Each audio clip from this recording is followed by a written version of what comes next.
Hello friends, welcome to my channel. ভারতীয় cricket board স্পষ্ট করে দিয়েছিল জাতীয় দলে জায়গা পেতে হলে ঘরোয়া ক্রিকেট খেলতে হবে। সেই ছবি এবার দেখা যাবে। বাংলাদেশের বিরুদ্ধে টেস্ট সিরিজের আগে ঘরোয়া ক্রিকেট খেলতে দেখা যাবে বিরাট কোহলি ও রোহিত শর্মাকে। তবে জসপ্রীত বুমরাকে বিশ্রাম দেওয়া হয়েছে, তিনি খেলবেন না।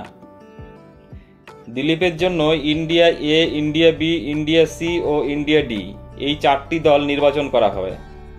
ইন্ডিয়ান এক্সপ্রেসের সংবাদপত্রের রিপোর্ট অনুযায়ী সেই দলে থাকবেন রোহিত ও বিরাট। শুধু এই দুই ক্রিকেটার নন, শুভমন গিল, লোকেশ রাহুল, রবীন্দ্র জাদেজা, যশস্বী জয়সওয়াল, সূর্যকুমার যাদব, কুলদীপ যাদব, অক্ষয় প্যাটেলের মতো জাতীয় দলে খেলা ক্রিকেটাররা দিলীপ খেলবেন। তবে রোহিত ও কোহলি কোন ম্যাচে খেলবেন তা এখনও জানা যায়নি। এই তালিকা থেকে বাদ রাখা হয়েছে বুমরাকে। 3 ফরম্যাটেই তিনি দলের প্রধান বোলার, সেই কারণে বুমরাকে বেশি ধকল দিতে চাইছে না নির্বাচকরা।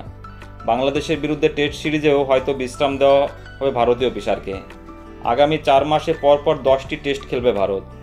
ঘরের মাঠে বাংলাদেশের বিরুদ্ধে 2টি ও নিউজিল্যান্ডের বিরুদ্ধে 3টি টেস্টের পর অস্ট্রেলিয়ায় 5 টেস্টের সিরিজ রয়েছে রোহিত ও কোহলিদের। দিলীপে খেলতে দেখা যাবে ভারতের 2 অবাধ্য ক্রিকেটার শ্রেয়স আয়ার ও ঈশান কিষানকেও। বোর্ডের নির্দেশ না মানা জাতীয় দল থেকে বাদ পড়েছিল তারা। শ্রীলঙ্কার বিরুদ্ধে একদিনের সিরিজে জাতীয় দলে প্রত্যাবর্তন করে শ্রেয়স, কিন্তু ঈশান এখনও সুযোগ পায়নি। দিলীপে ভালো খেললে তাদের জাতীয় দলে ঢুকতে হবে, এমনটাই বোর্ড দাবি করছে এবং নির্দেশ দিয়েছে। 5ই সেপ্টেম্বর থেকে শুরু দিলীপ ট্রফি। অন্ধ্রপ্রদেশের অনন্তপুরে 6টি ম্যাচ হওয়ার কথা, তবে সেখানে বিমানবন্দর না থাকায় খেলা বেঙ্গালুরুরে সরে আসতে পারে। এখনও সেই বিষয়ে কোনো সিদ্ধান্ত নেয়নি বোর্ড। তবে বোর্ডের এই সিদ্ধান্ত যে সব প্লেয়ারকে দিলীপ ট্রফি খেলতে হবে, এই সিদ্ধান্তকে অবশ্যই সাধুবাদ জানাতে হয়। কারণ দিলীপ ট্রফি খেললে যেসব প্লেয়াররা নিয়মিত খেলছে না তারাও খেলার মধ্যে থাকবে এবং তাদের মধ্যে একটা গেম স্পিরিটটা সবসময় বজায় থাকবে। সুতরাং এই সিদ্ধান্তকে অবশ্যই আমাদের সাধুবাদ জানাতে হয়। বন্ধুরা, তোমাদের কি মনে হয় সিদ্ধান্ত কতটা সঠিক? আবার এটাও হতে পারে যে প্লেয়াররা এত ধকল নিতে পারবে কিনা, সেই প্রশ্ন অনেকে তুলছেন।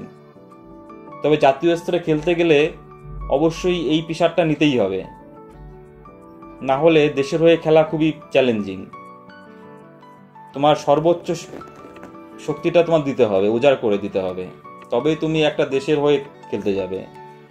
সুতরাং যারা এই প্রশ্ন তুলছে যে প্লেয়ারদের উপরে বেশি ধকল পড়ে যাবে, এটা নিছকই একটা খারাপ প্রভাব।